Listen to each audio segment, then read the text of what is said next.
ધ્રાંગધ્રા તાલુકાના જેસડા ગામના યુવક સાથે બનેલી ઘટનામાં હજારોની સંખ્યામાં લોકો એકઠા થઈ અને આવેદનપત્ર આપ્યું। ધ્રાંગધ્રા હળવદના ધારાસભ્યો, સમાજના આગેવાનો, ઉદ્યોગપતિઓ, રાજકીય આગેવાનો સહિતનાઓ રહ્યા હાજર। સુરેન્દ્રનગર જિલ્લાના ધ્રાંગધ્રા તાલુકાના જેસડા ગામે બનેલી રેગિંગની ઘટનામાં પરિવારને ન્યાય અપાવવા ધ્રાંગધ્રા તાલુકાના અનેક ગામોમાંથી સમાજના આગેવાનો તેમજ રાજકીય આગેવાનો સહિતનાઓએ હાજરી આપી અને ધ્રાંગધ્રા ડેપ્યુટી કલેક્ટરને આવેદનપત્ર પાઠવી ન્યાય અપાવવા રજૂઆત કરી હતી।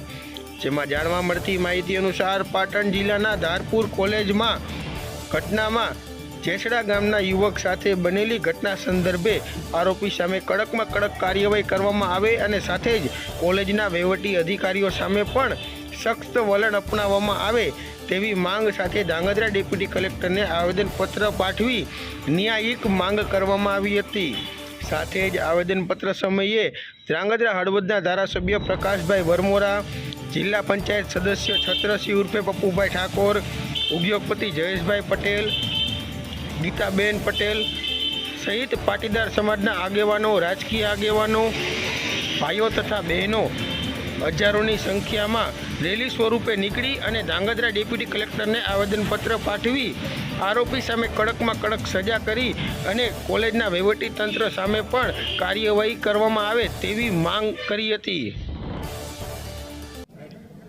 ખાસ કરીને ધ્રાંગધ્રા તાલુકાની અંદર જે ઘટના બની છે ખૂબ દુઃખદ ઘટના છે અને રેગિંગ એ શબ્દ કદાચ ગામડાઓના પરિવાર માટે નવો હશે, બાકી રેગિંગ એ વર્ષોથી ચાલતું આવે છે અને આપણે બધા જ મેડિકલ સ્ટુડન્ટની અંદર જોયું છે। એવું જરૂરી નથી કે એક જ ફેકલ્ટીની અંદર આ રેગિંગ થઈ રહ્યું છે।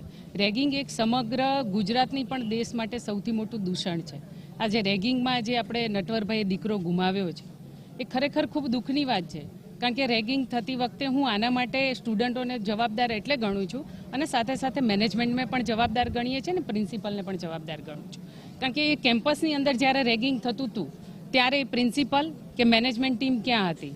એ દીકરો જે પરિવારે ગુમાવ્યો છે એને ખબર છે કે કોઈ સપના લઈને કોઈ દીકરો જ્યારે કોલેજની અંદર એડમિશન લઈને ભણવા જતો હોય ત્યારે એ મા બાપના સપના હોય છે, એમને ખબર નથી હોતી કે હું દીકરો ગુમાવીશ આવી એક સામાન્ય રેગિંગ જેવી ઘટનાઓના કારણે।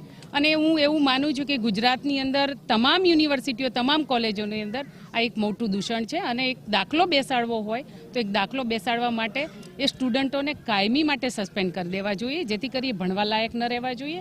એનું કારણ એક જ માત્ર છે કે આ કોઈ સમાજના દીકરાઓ નથી, આ અસામાજિક તત્વો છે।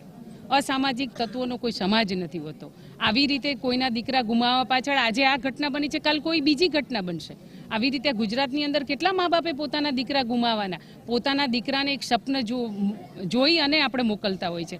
સાથે સાથે આપના માધ્યમથી એટલું કહેવા માંગુ છું કે એ લોકોને ગંભીરમાં ગંભીર સજા થવી જોઈએ। રિમાન્ડ મળ્યા છે પણ એ રિમાન્ડની અંદર શું પૂછપરછ થશે હું કે તમે નથી જાણતા, પણ એમને કડકમાં કડક સજા થાય, કાર્યવાહી થાય અને ગુજરાતની અંદર એક એવો દાખલો બેસે ને જેને આખા દેશમાં નોંધ લેવાય કે એક દીકરા સાથે આવું કૃત્ય કર્યું ને આવી રીતે આ સ્ટુડન્ટોને ન્યાય મળ્યો છે।